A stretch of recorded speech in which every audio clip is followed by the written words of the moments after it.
अब मैं तुमसे कहूँ चिताई, त्रिदेवन की उत्पत्ति भाई।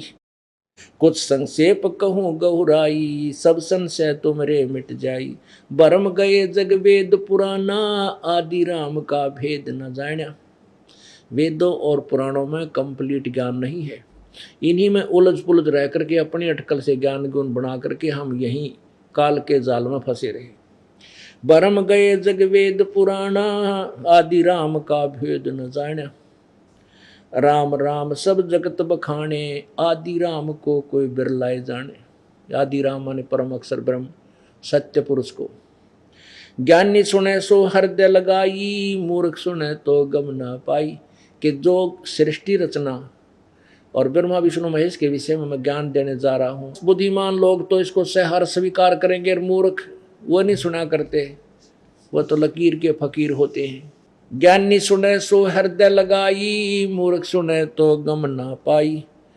क्या बताना चाहते हैं कि जो मैं बताने जा रहा हूं इस बात को, माँ अष्टंगी पिता निरंजन, ये जम दारुण वंशन अंजन। पहले कीन निरंजन राई, पीछे से माया उपजाई।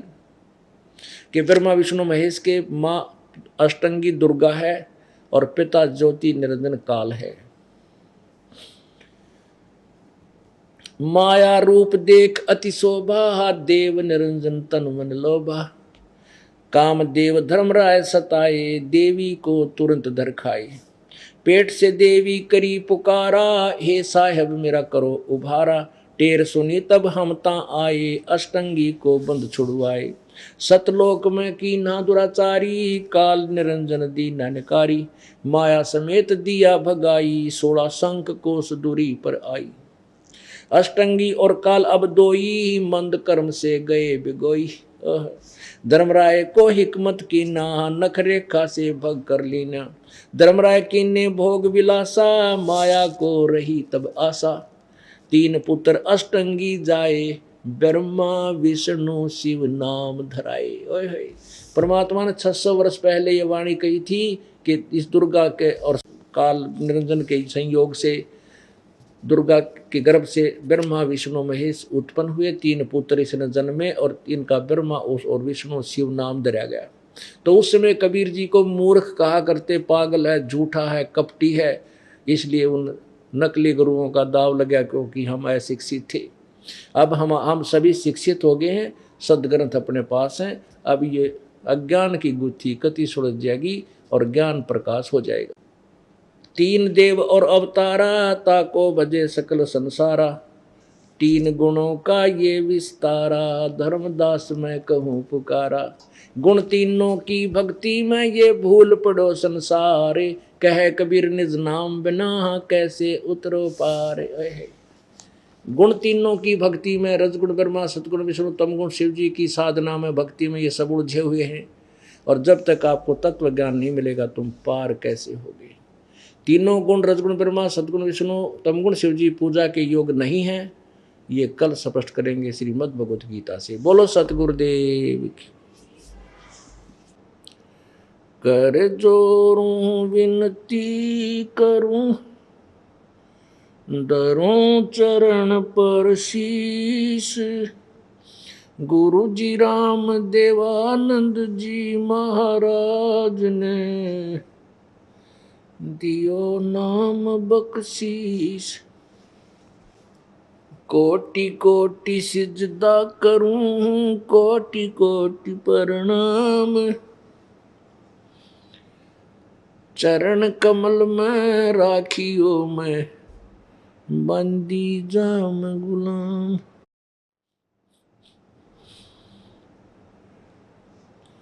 कुत्ता तेरे दरबार का, मोतिया मेरा नाम। गले प्रेम की जेवड़ी, जहाँ खेचो वहाँ जाऊं मैं। तो करो तो बावड़ू, दूर दूर करो तो जाऊं।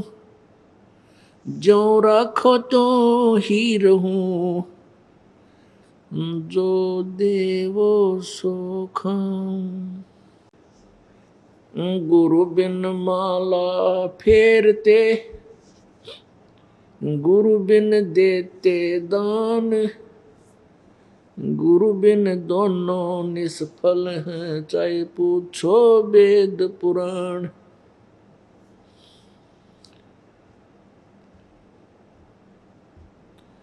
राम कृष्ण से कौन बड़ो, उन्हों भी गुरु कीन, तीन लोक के वे धनी, गुरु आगे अधीन। सतगुरु के उपदेश का लाया एक विचार, जय सतगुरु मिलते नहीं, जाते नरक द्वार। कबीर नरक द्वार में दूत सब करते खेचा तान, उनसे कभू ना छूटते फिर फिरते चारों खान। कबीर चार खानी में भरमते, कभू न लगते पार, सो फेरा सब मिट गया मेरे सतगुरु के उपकार। सात समुद्र की मसी करूं, लेखनी करूं बन राय, धरती का कागज करूं, गुरु गुण लिख्यो न जाए। कबीर गुरु मानुष कर जानते, ते नर कहिए अंध, ओए दुखी संसार में आगे यम के फंद। गरीब सतगुरु के सिजदा करूं, कर्म छुटाए कोट, जो सतगुरु की निंदा करे जम तोड़ेंगे होठ। जय इब कै सतगुरु मिले, जय इब कै सतगुरु मिले, सब दुख आखूं रो, चरणों ऊपर शीस धरूं, कहूं जो कहनी हो। कबीर साईं मिलेंगे पूछेंगे कुशलात, आदि अंत की सब कहूं अपने दिल की बात। गुरु जी तुम ना भूलियो, चाहे लाख लोग मिल जाएं, हमसे तुमको बहुत है, तुमसे हमको नहीं।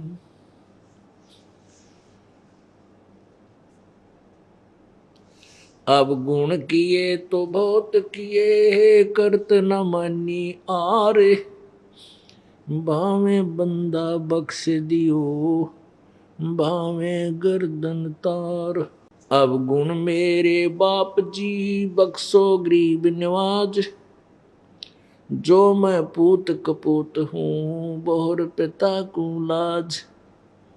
मैं अपराधी जन्म का नक्सक बड़े विकार, तुम दाता दुख भंजना मेरी करो सुमार।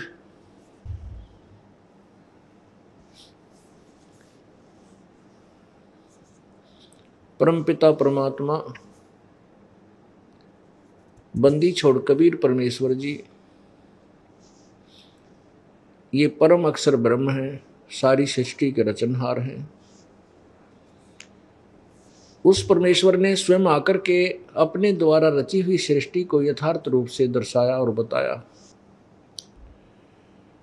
उस परमेश्वर ने इस कलयुग के अंदर, कलयुग के प्रथम चरण में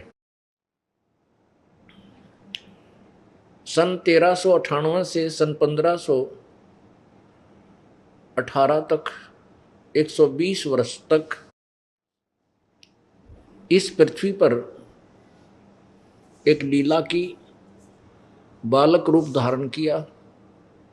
उसके बाद लीलामय तरीके से वो जनसाधारण की तरह बालकपन को प्राप्त हुए, युवा हुए और 120 वर्ष इस पृथ्वी पर रहे। जब वो परमात्मा पृथ्वी पर आए, किसी माँ से जन्म नहीं लिया, वे अपनी शक्ति से एक बालक रूप धारण करके बनारस काशी में लहर तारा नामक एक सरोवर पर कमल के फूल पर विराजमान हुए। उनको एक अष्टानंद नामक ऋषि ने देखा। उस ऋषि ने अपने गुरुदेव को बताया, श्री रामानंद जी को, कि एक ऊपर से आसमान से एक बहुत तेजों में प्रकाश आया। उस प्रकाश से मेरी आंखें चुंधिया गई, एकदम बंद हो गई, मैं देख नहीं सका। जब आंखें मेरी बंद हुई तो आंखों के अंदर एक बालक का रूप दिखाई दिया। जैसे हम सूर्य की तरफ देखते हैं, आंखें ज्यादा समय तक सूर्य को नहीं देख सकती, और जो ही हम सूर्य की से अपनी आंखों को हटाते हैं तो सूर्य का एक बिंब दिखाई देता है। प्रकाश नहीं दिखता उसमें, उसका ओरिजिनल आकार दिखाई देता है, एक गोलाकार दिखाई देता है। ऐसे ही अष्टानंद ऋषि ने उस प्रकाश को देखा, उसकी आंखें उस प्रकाश को सहन नहीं कर सकी। आंखें जब बंद हुई तो उसमें एक बालक रूप दिखाई दिया। उस बालक का प्रकाश था। एक नीरू और नीमा नामक दंपति निसंतान थे। वो प्रतिदिन उस सरोवर पर स्नानार्थ जाया करते थे।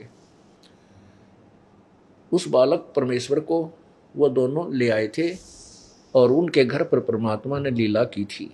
नीरू और नीमा जुल्हे का कार्य करते थे, इसलिए परमेश्वर धानक रूप से प्रसिद्ध हुए, जुल्हा रूप से प्रसिद्ध हुए। उस परमेश्वर ने आज से लगभग 600 वर्ष पूर्व सभी सदग्रंथों का, पवित्र चारों वेदों का, पवित्र श्रीमद् भगवत गीता जी का, पवित्र 18 पुराणों का यथार्थ ज्ञान अपनी सिंपल लैंग्वेज में, अपनी साधारण भाषा में वर्णन किया।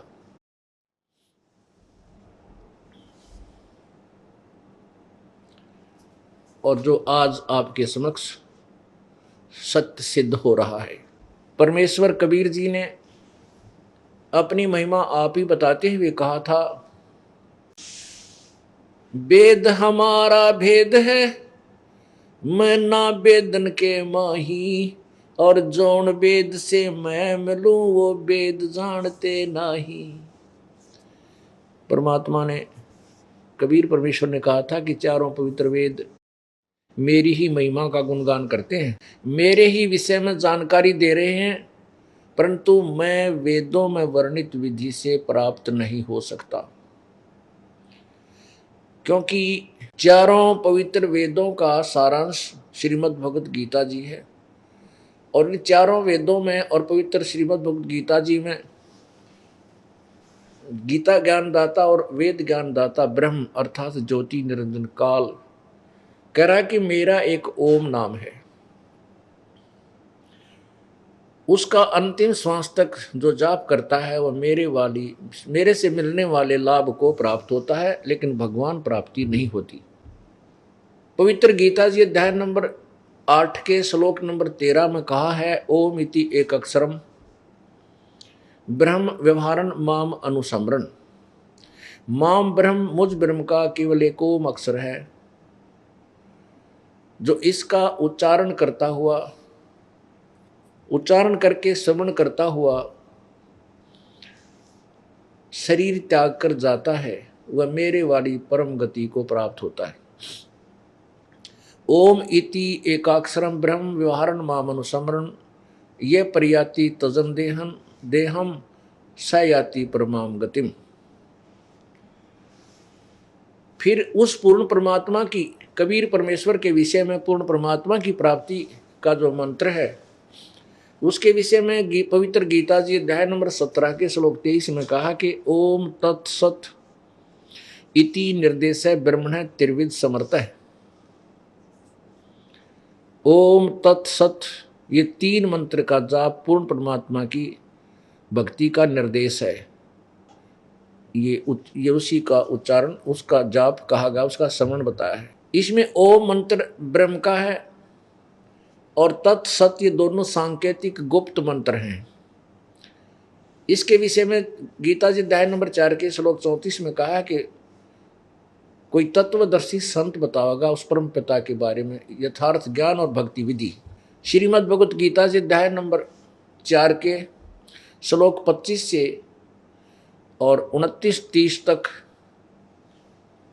भिन्न भिन्न प्रकार के साधकों का वर्णन किया है। कोई ऐसे साधना करता है, कोई देवताओं को पूजता है, कोई घोर तप करता है, और सभी अपनी साधनाओं को पाप नाशक जानकर करते हैं। परंतु गीता जी अध्याय नंबर 4 के श्लोक 32 में कहा है कि उस पूर्ण यथार्थ भक्ति विधि तथा साथ में ये जो साधक साधना करते हैं, ये साधनाएं ठीक हैं, शास्त्र अनुकूल हैं या शास्त्र विरुद्ध है, ये विस्तृत वर्णन सच्चिदानंद घन यानी पूर्ण परमात्मा की वाणी में विस्तार से लिखे हुए हैं। उस तत्व ज्ञान में विस्तार से लिखे हुए पवित्र गीत श्रीमद् भगवत गीता जी अध्याय नंबर 4 के श्लोक 32 में स्पष्ट किया है कि उस पूर्ण परमात्मा द्वारा अपने मुखारविंद से उच्चारण की गई वाणी में, अर्थात परमेश्वर कबीर जी की वाणी में यथार्थ भक्ति मार्ग और साथ में जो साधना करते हैं वो गलत हैं या ठीक, ये विस्तार से वर्णन दिया गया है। एक बार देखिएगा श्रीमद् भगवत गीता जी अध्याय नंबर 4 का श्लोक 32। ये है श्रीमद् भगवत गीता जी अध्याय नंबर 4 का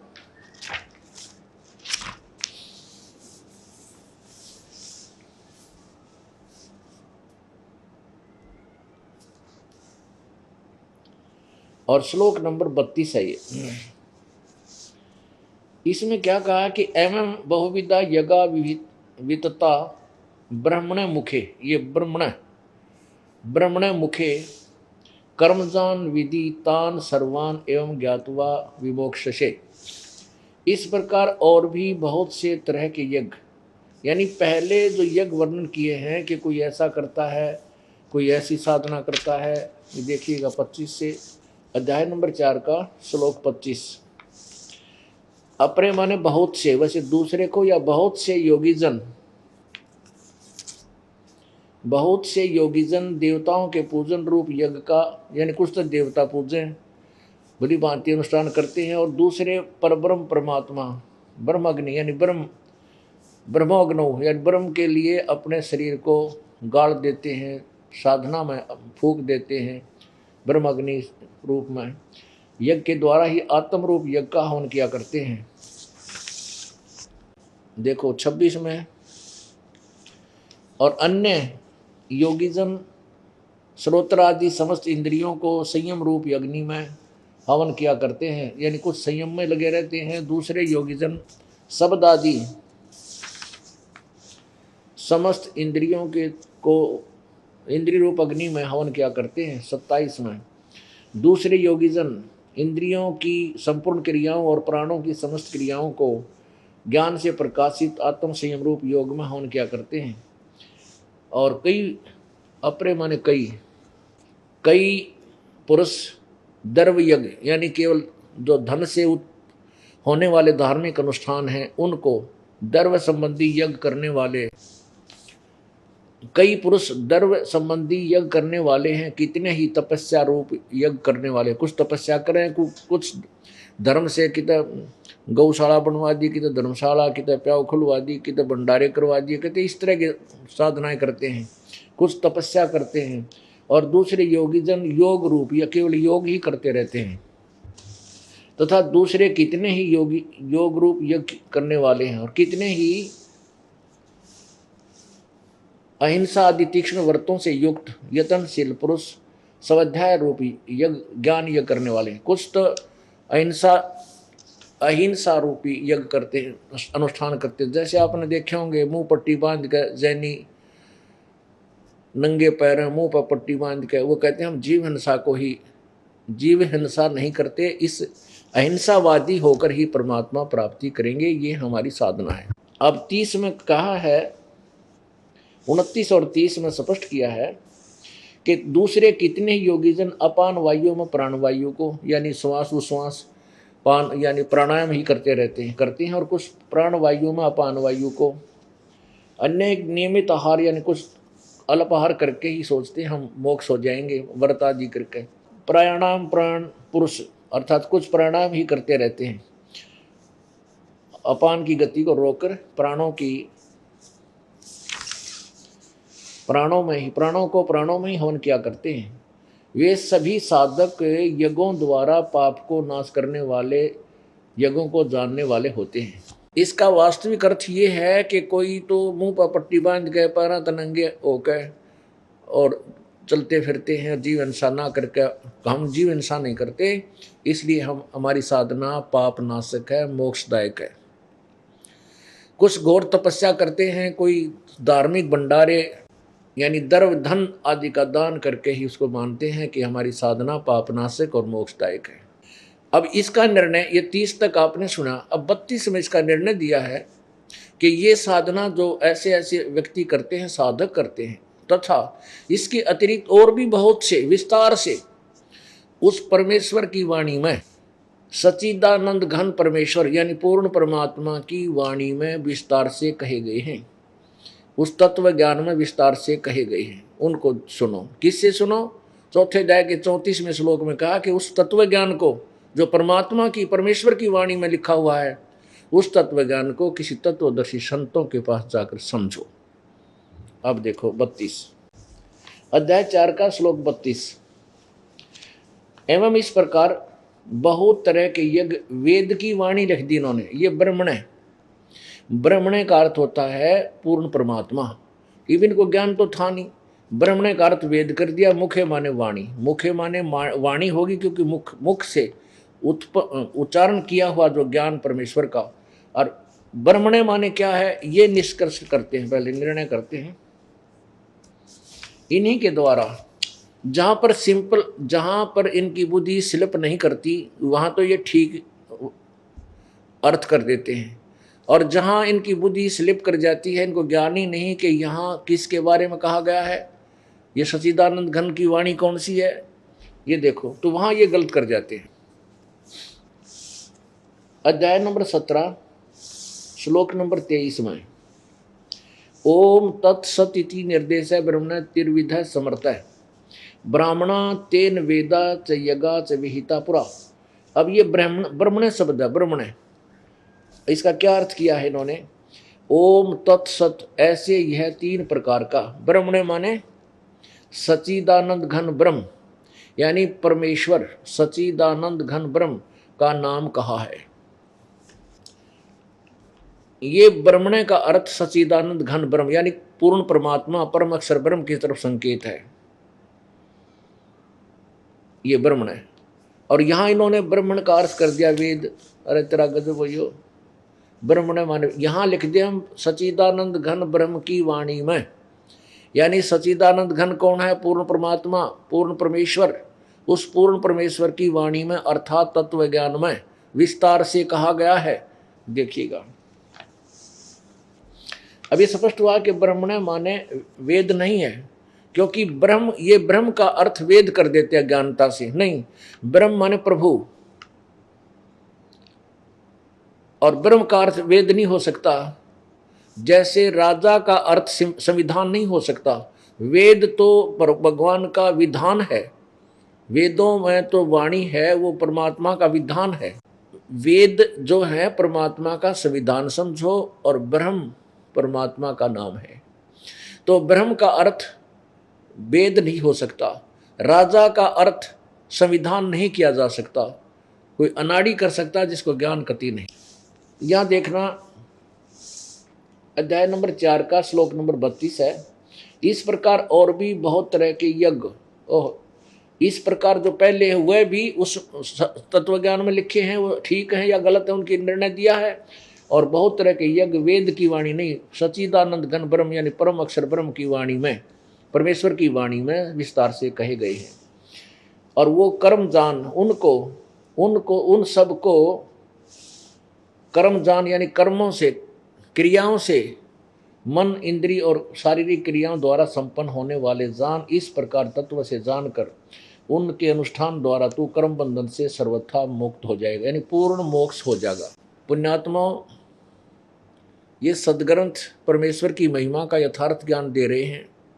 इसमें स्पष्ट किया है कि परमेश्वर की वाणी में यथार्थ ज्ञान दिया है, और उसमें इन जो पहले आपको बताए हैं, कोई ऐसे साधना करता है, कोई ऐसे साधना करता है, कोई तपस्या करता है, कोई कुछ करता है, कोई केवल प्राणायाम पर आश्रित है, कोई अल्पाहारी बना हुआ है, ये सभी अपनी साधना को मोक्षदायक और पाप नाशक जानकर करते हैं, लेकिन उनका विस्तार से विवरण उस परमेश्वर की वाणी में, उस परमेश्वर की वाणी में विस्तार से कहा है।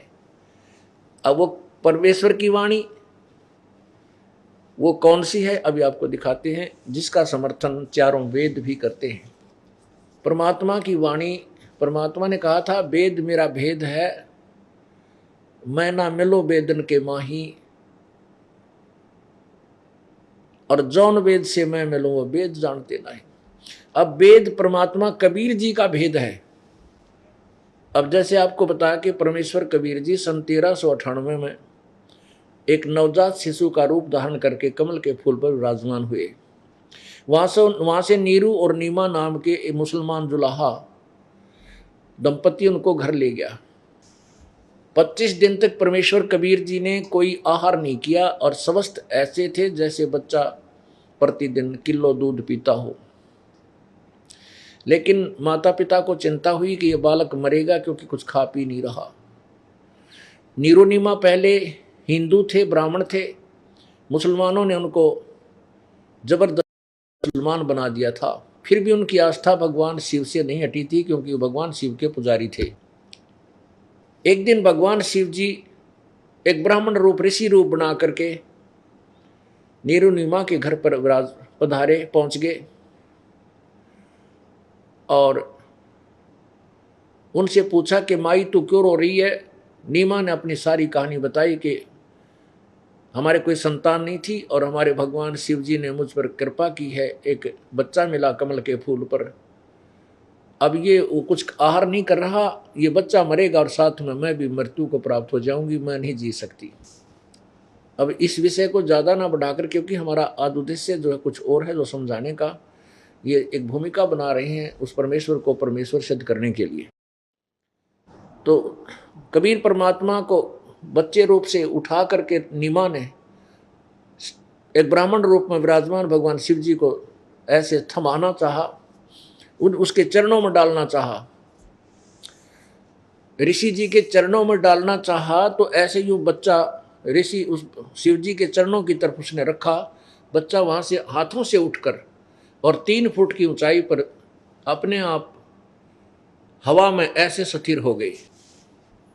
और उस लीला को देख करके भगवान शिव जी 3 कदम पीछे हो गए कि ये कोई परम शक्ति है जो मेरे चरणों में नहीं आ सका, कोई मेरे से परम शक्ति है। तब भगवान शिव जी ने ऐसे हाथ किया जैसे बच्चे को प्यार से लेते हैं, तो परमात्मा उनके हाथों में विराजमान हो गए। 7 बार वार्तालाप हुई। अब नीमा ये सब करिश्मा उस संत का ही मान रही थी जो सामने खड़ा था, कबीर जी का नहीं, क्योंकि उस ऋषि को वो शक्तिशाली समझ रही थी। कबीर परमेश्वर ने ब्राह्मण रूप में विराजमान शिव से कहा कि भगवान, इनसे कहो कि कुंवारी गाय लावें, उसके ऊपर आप आशीर्वाद रूपी हाथ कमर पे लगा देना, वह दूध देवेगी। ऐसा ही हुआ। एक कुंवारी गाय लाई गई। कबीर परमेश्वर के आदेश से भगवान शिव जी ने उसकी कमर पे हाथ मारा, थन लंबे लंबे हो गए, और एक कोरा पात्र ताज़ा घड़ा लाए थे मिट्टी का कुम्हार से, वो नीचे रख दिया। वो 3-4 किलो का जो पात्र था वो भर गया, अपने आप दूध बंद हो गया। फिर वो गाय प्रतिदिन दूध देने लगी, और कबीर परमेश्वर उस कुंवारी गाय के दूध से लीला करते हुए परवरिश को प्राप्त हुए। अब पुण्यात्माओं, ये प्रमाण आपको वेद में देता हूं। अब देखिएगा ऋग्वेद 9 से 10 मंडल, महर्षि दानव सरस्वती की इसमें फीत लगा रखी है। ये देखिएगा, ये कहाँ से प्रकाशित है? प्रकाशक है सार्वदेशीय कार्य प्रतिनिधि सभा, महर्षि दानव भवन, रामलीला मैदान, नई दिल्ली। मुद्रक है प्रिंस ऑफसेट प्रिंटर्स, 1510 पटौदी मार्ग, दरियागंज। इसके मंडल नंबर 9, ये देखिएगा, ऋग्वेद मंडल नंबर 9, सूक्त नंबर 1 और मंत्र नंबर 9। मंडल नंबर 9, सूक्त नंबर 1 और मंत्र नंबर 9। 9:1:9 में क्या लिखा है? अब अभी इमम अधन्या इत उत शृणंती धेन्व शिशुम सोम इंद्राय पातवे। इसका अर्थ इन्हीं के शब्दों में देखिए। इमम माने उस, सोम माने सोम स्वभाव वाले श्रद्धालु पुरुष को। और तेरा गजब हुई, इन्होंने तो अड़ंगा करना तो मतलब था, गोबर करना था अनुवाद का, क्योंकि ज्ञान तो कहें का था को नहीं। अब यहाँ श्रद्धालु पुरुष कितना आ गया, तो भगवान की महिमा के वेद तो भगवान की महिमा गाते हैं। यहाँ इसका अर्थ ये बना है कि उस सोम माने अमर पुरुष को, ओह अमर पुरुष को, अमर पुरुष को जो शिशु रूप धारण करता है कुमार अवस्था में ही। अभी माने सब प्रकार से, अधन्या माने अहिंसनीय, धेन्व माने गौएं, इसको अधन्या माने कंवारी, इसका अर्थ है कंवारी, अहिंसनीय यानी पूर्ण रूप से कंवारी। अभी अधन्या माने पूर्ण रूप से कंवारी, गौएं माने गायें तृप्त करती हैं। ऐश्वर्य की वृद्धि के लिए अथवा उक्त श्रद्धालु पुरुष को, उस श्रद्धालु पुरुष को कहें, उक्त भगवान को अहसीनिया वाणियां ऐश्वर्य की प्राप्ति के लिए संस्कृत करती है। कोई बात हुई है? परमात्मा उपदेश करते हैं कि जो पुरुष श्रद्धा से, ये इनके अपना अड़ंगा, इसका सीधा अर्थ बनता है इमम माने उस, सोमम माने अमर पुरुष को जो शिशु माने बालक रूप धारण करता है, शिशु रूप में प्रकट होता है, उस समय उसको अभी अधन्य यानी सब प्रकार से, यानी पूर्ण रूप से, अधन्य माने कंवारी, जो कभी भी सांड के द्वारा परेशान ना की गई हों, कभी भी अभिन्न, अभी का अर्थ होता कभी भी, पूर्ण रूप से, ऐसे नहीं, यानी कंवारी गायें, धेनु में माने गौएं यानी गौओं, उसको तृप्त करती हैं। इसका सीधा साथ इन तड़ंगा करने का मतलब था, ज्ञान तो था कोई ना। अब क्या अर्थ बनता है इसका कि पूर्ण परमात्मा जब शिशु रूप धारण करता है, बालक रूप में प्रकट होता है लीला करता हुआ, उस समय कंवारी गायों से उसकी परवरिश, लीला की परवरिश होती है। पुण्यात्मा, इन वेदों को तो दास ने बहुत बाद में देखा है, पहले सवसम वेद में ऐसा ही लिखा है।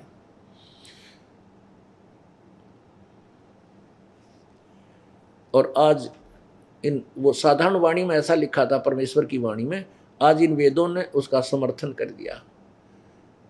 अब बताते हैं कि कबीर परमेश्वर, जैसे गीता जी अध्याय नंबर 4 के श्लोक 32 में कहा है कि ब्रह्मणे मुखे सच्चिदानंद घन परमात्मा की वाणी में बहुत प्रकार के ऊपर वाले जो पहले वर्णित हैं वो भी और अन्य भी सभी विस्तार से कहे गए हैं। और वो सभी कर्मजान यानी काम करते करते, साधारण स्वाभाविक कर्मों को करते हुए पूर्ण होते हैं। वो परमात्मा द्वारा बताए गए वास्तविक धार्मिक अनुष्ठान। और परमात्मा की वाणी में लिखा है, नाम उठत नाम बैठत नाम सोवत जागवे, नाम खाते नाम पीते नाम सेती लागवे। यानी वही वेद बताते हैं, वही परमात्मा का सवसम वेद व कबीर वाणी, परमेश्वर की वाणी वही बताती है, जो सिंपल लैंग्वेज में बहुत पहले लिखी गई थी, जिसको इन अज्ञानी ऋषि महर्षि और गुरुओं ने और ब्राह्मणों ने रिजेक्ट कर दिया था कि वो क्या जाने कबीर, वो तंबूरे लेकर गाता था, वो अशिक्षित था, वो पढ़ा नहीं था, वो क्या जाने। तो लाल से अपरिचित होने से उन संतों ने और ऋषियों ने हमारे को कंकरों की गठड़ी बंधवा दी, हमारे को कौड़ियों की गठड़ी बंधवा दी और उसको उठाए फिर रहे हैं कि ये बहुत कीमती है। आन उपासना रूपी कौड़ी, देवी देवताओं की पूजा रूपी कौड़ी, ब्रह्म प्रब्रह्म तक की साधना रूपी कौड़ी, उनको हम उठाए फिर रहे थे। अब हमें लाल की परख हो गई है, जिसको लाल मिल जाएगा फिर वो कौड़ियों को नहीं ग्रहण कर सकता। अब आपको दिखाते हैं कि कबीर परमेश्वर के विषय में वेद क्या बताते हैं। ऋग्वेद मंडल नंबर 9 सूक्त नंबर 96, सूक्त नंबर 96 यानी 96 और मंत्र नंबर 16 से 20 में। अब देखिएगा, ये वही ऋग्वेद मंडल नंबर 9 सूक्त 96 इसमें मंत्र नंबर 16, सब सवायुध है, सब आयुध है। सब आयुध माने शस्त्र, तत्व ज्ञान रूपी शस्त्र, श्रोत्र भी पुय माने अर्स्य गुह्य चारु नाम।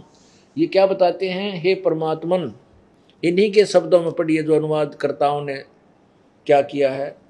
हे परमात्मन, सर्वोपरि रहस्य चारु यानी श्रेष्ठ नाम जो तुम्हारी संज्ञा है, आप उसका ज्ञान कराएं। इसका अर्थ है कि परमात्मा, आपका जो सबसे श्रेष्ठ नाम जो तुम्हारी संज्ञा नहीं, नाम माने संज्ञा नहीं, जो तुम्हारा श्रेष्ठ नाम है उसका ज्ञान कराएं। गुप्त, गुह्यम माने गुप्त, गुह्यम का अर्थ होता है कति गुप्त, ये रहस्य, रहस्य युक्त आपका जो गुप्त और वास्तविक जो मंत्र नाम है। और इसका नाम का दो अभिप्राय बन जाते हैं। एक तो उनका वास्तविक नाम प्रभु का क्या है और साथ में वो क्या मंत्र उपदेश आप देते हो उसका ज्ञान कराएं। तो इसमें क्या है कि हे परमात्मन, आप अपना श्रेष्ठ नाम जो गुप्त श्रेष्ठ नाम है उसका ज्ञान कराएं। अब स्वायुध माने स्वाभाविक शक्ति से युक्त। अब इसका अर्थ ये बनता है, ये देखिएगा, अब 17वां, ये 16वां श्लोक आपने देखा, 17वां देखें। 17वें में लिखा है, शिशुम जगानम हरियंतम मृजंती सुभंती वहीने मरुतो गणेन। यह है कबीर गिरभी। कबीर ये ऊपर रह लगा है, कबीर गिरभी, गिरभी, कबीर गिरभी माने कबीर वाणी द्वारा, कबीर वाणी से, कावेना। और ये कबीर संत सोम, संत कबीर संत सोम पवित्रम अत्यंति रेभन। अब देखो शिशुम, अब इसको ये दास बताएगा। इन्होंने क्या किया है कि शिशुम का अर्थ क्या है? सैती सूक्ष्म क्रोति प्रलय काले जगदीति शिशुम, शिशु परमात्मा, उस परमात्मा को देखो, शिशु परमात्मा, उस परमात्मा को यहाँ लिखना था। वो जो शिशु रूप धारण करके परमात्मा प्रकट होता है और उसकी कुंवारी गाय जिसका, क्योंकि 9वें अध्याय के 9वें मंडल के और प्रथम 9वें सूक्त के मंडल के प्रथम सूक्त में और 9वें मंत्र में स्पष्ट किया है कि वो परमात्मा शिशु रूप धारण करके प्रकट होता है, तब कुंवारी गाय से उसकी परवरिश होती है। अब उसी का प्रकरण चल रहा है 9वें मंडल में, 96वां सूक्त है। इसमें ये कहा कि जो शिशु रूप धारण करके वो परमात्मा प्रकट होता है बालक रूप में, मनुष्य के बच्चे के रूप में, तो उस समय वो कबीर वाणी के द्वारा वो कबीर परमात्मा होता है। और कबीर गिरभी कबीर वाणी द्वारा कविताओं लोकोक्तियों के माध्यम से अपने यथार्थ ज्ञान को ऊंचे स्वर में उच्चारण करता है। अब स्पष्ट लिखा है, देखो इन्हीं के शब्दों में कि यहाँ लिखना, शिशुम, उस शिशु रूप परमात्मा को जो सदा प्रगट है, जज्ञानम, जो अत्यंत कमनीय है, उसकी उपासक लोग बुद्धि विषय करते हैं, उसकी स्तुति द्वारा उसके गुणों का वर्णन करते हैं। और विद्वान लोग उससे गतिशील परमात्मा का गुणों के गणों द्वारा वर्णन करते हैं। अब देखो कबीर गिरभी, अब क्या लिखा है, कबीर गिरभी, इसका संधि छेद कर दिया उन्होंने, कबीर गिरभी, इसको कबीर को ऐसे लिख दिया, अपसर्ग ला दिए, कबीर गिरभी द्वारा, ये लिखा कवि लोग वाणी द्वारा, इसका लिखना था कि कबीर वाणी द्वारा, कविताओं से, काव्यन कविताओं से, लोकोक्तियों के माध्यम से, सोमम मन सोम रूप यानी अमर परमात्मा, पवित्रम पवित्र वह परमात्मा, कारण अवस्था में रेभन सन गरजता हुआ अतिक्रमण करता है। अब इन्होंने ज्ञान तो कहेगा था को नहीं। अब देखो फिर आगे 18वें में, ऋषि मना या ऋषि करत, ऋषि मना या ऋषि करत सवसा सहसर अणिथा, अणिथा पदवी कवि नाम, तृतीय धामम महिष्य शिष्य संत सोमय विराजमानो राजती स्तूप। स्तूप मान गुम्मज होता है, स्तूप माने गुम्मज, उस गुम्मज में विराजमान रहता है, तेजो में शरीरवित विराजमान है वो परमात्मा, तीसरे धाम में रहता है। अच्छा, इसका यथार्थ अनुवाद ये दास करके आपको दिखाएगा। ये तो आपको संकेत दिया है कि ये वेदों में वाणी ये है, संस्कृत में ये मंत्र ये लिखे हैं, इनका अनुवाद लगभग ऐसा है। इसका यथार्थ अनुवाद कैसा है ये आपको इस दास द्वारा किया हुआ मिलेगा। ये आपको भक्ति सौदागर को संदेश भाग 1 और 2 में भी मिलेगा, और साथ में आध्यात्मिक ज्ञान गंगा में तथा परमेश्वर के सार संदेश में ये आपको पढ़ने को मिलेंगे। ये देखिएगा, ये आध्यात्मिक ज्ञान गंगा, इसके प्रश्न नंबर 426वें अनुवाद किए हैं 4-5 श्लोकों का।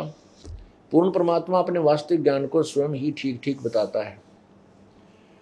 प्रमाण ऋग्वेद मंडल नंबर 9 सूक्त नंबर 96 के मंत्र 16 से 18 यहाँ लिखा है, देखिएगा। ऋग्वेद मंडल नंबर 9 सूक्त 96 मंत्र 16 में कहा कि पूर्ण परमात्मा, ये इसका देखिए, सब आयुध है सतोत्तर भी पुयमानो अर्षभे गुयम चारु नाम अभिवाजम सप्तरीव सवरश्यामी वायु भी गा देव सोम। हे परमेश्वर, आप सब आयुध है, अपने तत्व ज्ञान रूपी शस्त्र युक्त हैं, उस अपने तत्व ज्ञान रूपी शस्त्र द्वारा पूयमाने मवाद रूपी अज्ञान को नष्ट करें, तथा सतोत्तर भी अपने उपासक को अपने गुप्त चारु सुखदायी श्रेष्ठ नाम माने नाम व मंत्र का ज्ञान कराएं, अपने वास्तविक नाम व मंत्र का ज्ञान कराएं। सोमदेव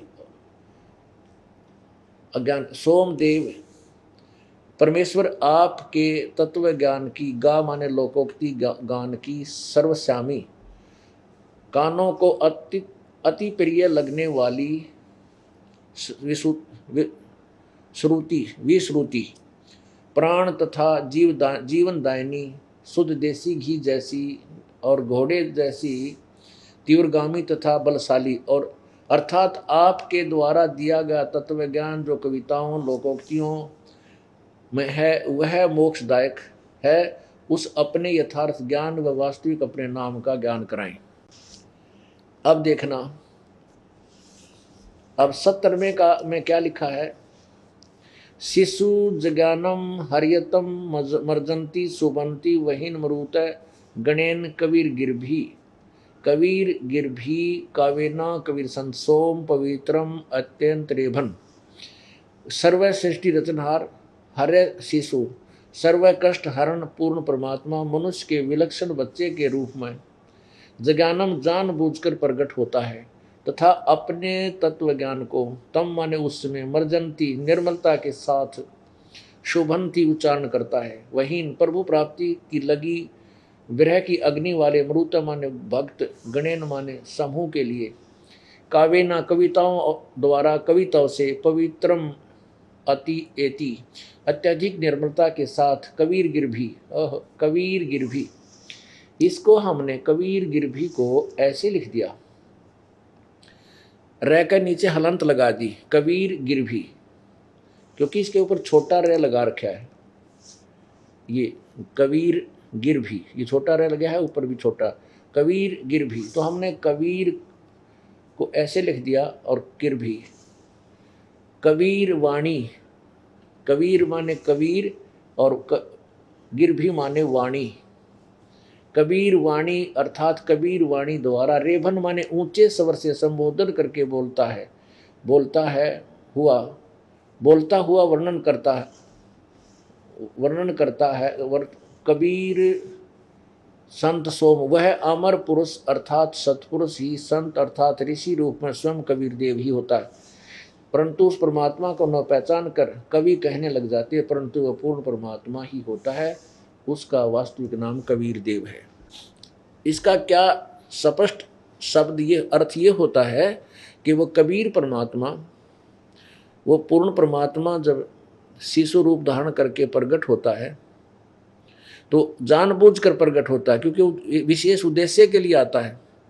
तो उस समय वो अपने यथार्थ ज्ञान को, उस कबीर वाणी को ऊंची स्वर में लोकोक्तियों के माध्यम से यानी दोहों के माध्यम से वर्णन करता है, ऊंचे स्वर में बोलता है। परमात्मा कहते हैं, चारों युग में संत पुकारे और कूक कहा हम हेल रे, हीरे माणिक मोती बरसें यो जग चुगता ढेल रे। परमात्मा स्वयं भी कहते हैं कि हम आकर आवाज लगाते हैं, ऊंचे स्वर में गा गा कर सुनाते हैं। चारों युगों में हम मेरे संत भी आते हैं और मैं भी आता हूं। चारों युग में संत पुकारे और कूक कहा हम हेल रे। हेल माने ऊंची आवाज में, कूक आवाज लगा लगा कर कहा कि हीरे माणिक मोती बरसे ये जग चुगता ढेल रे। तत्व ज्ञान रूपी पूर्ण परमात्मा की सत्य भक्ति रूपी हीरे और मोती हम बरसा रहे हैं, लेकिन इनको ना पहचान कर रिजेक्ट करके डाल देते हैं और डले उठा उठा कर, कंकरों को उठाकर अपने घर में रखे हुए हैं और जानते हैं कि हम बहुत धन इकट्ठा कर लिया, भक्ति का ये व्यर्थ है। और यही वेद बता रहे हैं कि वो परमात्मा ऊंचे स्वर में अपनी लोकोक्तियों के माध्यम से अपने यथार्थ ज्ञान को ऊंचे स्वर में कबीर वाणी के द्वारा कविताओं से, लोकोक्तियों के माध्यम से यानी कविताओं से एक कवि की तरह बोल बोल कर सुनाता है। लेकिन वो परमात्मा, वो संत परमात्मा ही होता है।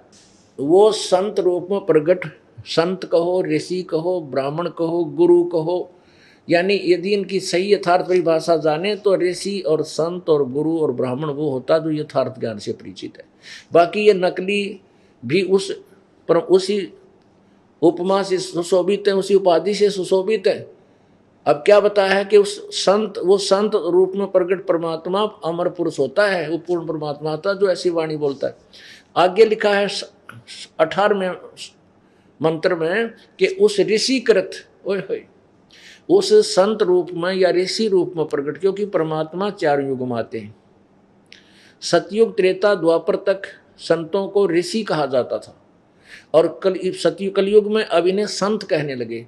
तो दोनों ही तरह की वाणी इस वेद में लिखी है कि उस ऋषिकृत यानी उस संत द्वारा उच्चारण की हुई या बनाई हुई, उसके द्वारा रचना की हुई वाणी उसके अनुयायियों के लिए एक अमृत के समान मीठी स्वादिष्ट होती है, उनको इतनी प्यारी लगती है और पूरा उसके अनुयायियों का समूह उस वाणी से बहुत ही अच्छा प्रभावित होता है, सुख अनुभव करता है। अब देखिएगा ये ऋग्वेद मंडल नंबर 9 सूक्त नंबर 96 मंत्र 18, ऋषि मना ये ऋषिकृत सर्वसा सहसर अणिथ पदवी कविनाम तृतीय धाम महिष शीशा संत सोम विराजमान राजती सटूप। वेद बोलने वाला ब्रह्म कह रहा है कि जो पूर्ण परमात्मा विलक्षण बच्चे के रूप में आकर कवि नाम प्रसिद्ध कवियों की पदवी माने उपाधि को प्राप्त करके अर्थात एक संत या ऋषि की भूमिका करता है, उस ऋषिकृत संत रूप में प्रकट हुए उस प्रभु द्वारा रची सहस्रणिथ हजारों वाणी ऋषि मना संत स्वभाव वाले व्यक्तियों अर्थात भक्तों के लिए सवरसा स्वर्ग के तुल आनंददायक होती है। सोम वह अमर पुरुष अर्थात सतपुरुष तृतीय तीसरे धाम माने मुक्तिलोक अर्थात सतलोक की महिष सुदृढ़ पृथ्वी को शिष्या माने स्थापित करके अनु माने पश्चात संत मानव सदृश संत रूप में सटूप माने गुम्मद अर्थात गुम्मद में ऊंचे टीले जैसे सिंहासन पर विराजमानु राजती उज्ज्वल स्थूल आकार में अर्थात मानव सदृश तेजो में शरीर में विराजमान है। अब ये क्या कहते हैं, इस दास का किया अनुवाद हमारे बच्चों का तो गले उतरे ही उतरेगा, लेकिन अन्य समाज को ये नकली गले ना उतरने देते। ये नौके रामपाल तो हिंदी जानता ना संस्कृत जानता, ये क्या अनुवाद करेगा वेदों का, अर्थम न कर रखा अनुवाद, ये गोबर कर रखा। अब मैं ना हिंदी जानता ना अंग्रेजी जानता, अनुवाद कर रखा। और कमाल की बात तो यह है, तुम इसमें त्रुटि निकाल के दिखा दो विद्वानों, आओ ना बराबर में, आंख जब खोलेंगी। अब भगत समाज कोई बौड़ा नहीं, बालक नहीं, सब समझते हैं, क्योंकि उन्होंने तो मुश्किल माचरी है अख्तारी पोल पाटगी। अब तुम्हें टूक नहीं, जनता तुम्हें धिक्कारेगी। हर नकलियो इतना धोखा करा करें, इन बोलने जगह नहीं मिलेगी। इसलिए ये रोड़ा मचाते फिर, होय होय मार दिए, होय मार लुट गए पिट गए, वो गंदा है, लुटेरा है, झूठा है। अब बकवाद करने के काम चलेगा, मैदान में आना पड़ेगा मेरे बराबर में, जब मेरा पटेगा इनको। अब देखना, यही वो ऋग्वेद मंडल नंबर 9। अब आपको मंत्र नंबर 18 दिखाते हैं, इन्हीं के द्वारा अनुवादित। ये देखिएगा, ऋग्वेद मंडल नंबर 9 सूक्त 96 और मंत्र ये 18। ऋषि मना ये ऋषि कृत सवर्षा सैंसरणिथ पदवी कविनाम तृतीय धामम महिष शिष्य संत सोम विराजमानु राजती सटुप। अब देखना, अनुवाद है यहाँ इन्हीं के द्वारा किया हुआ। सोम रूप परमात्मा है, अमर परमात्मा, शिशासन पालन की इच्छा करता हुआ जो महान वह परमात्मा, तृतीय धामम देवान और पितरान इन दोनों से पृथक तीसरा जो मुक्ति धाम है उसमें विराजमान। अब जो ज्ञान योगी अड़ाद्यन अडंगा विराजमान ज्ञान योगी का, अरे ज्ञान योगी का केवल भगवान की महिमा गाई जा रही है। विराजमान परमात्मा है, उसको प्रकाश करने वाला है। अनुराजती का अर्थ है अनुकार, ये अलग इन्होंने उल्टा कर दिया। ये देखो, इन्होंने अनु यहाँ लिया, विराजमानो राजती, इसने इन्होंने क्या कर लिया, यो अन यहाँ लिया है। ये देखो,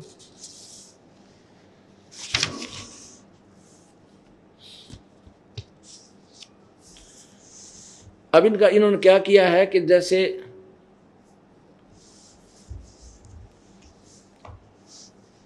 सोम अमर परमा, हम जो अनुवाद दास करेगा वो सुनना, इनके द्वारा आपने पढ़ लिया। इसका अर्थ बन रहा अमर परमात्मा, इसका अर्थ कुछ और ही बनता है, वो आपको अभी दिखाऊंगा। इनके पालन की इच्छा करता हुआ जो महान परमात्मा तृतीय धामम, अब देवान पितरान दोनों से प्रति जो तीसरे जो मुक्ति धाम में विराजमान है, बस इतना होना चाहिए। अनुराजती यानी वो पूर्ण रूप से प्रकाशित है। अनु माने पश्चात में, उसमें बैठ के, और वहाँ वो तेजो में शरीर युक्त है। अब सीधा सा विराजमान है, बस यही खत्म होना चाहिए। वो विराजमान है, वह अमर परमात्मा। महिष माने सतलोक की सुदृढ़ पृथ्वी, महिष माने पृथ्वी अर्थ होता है।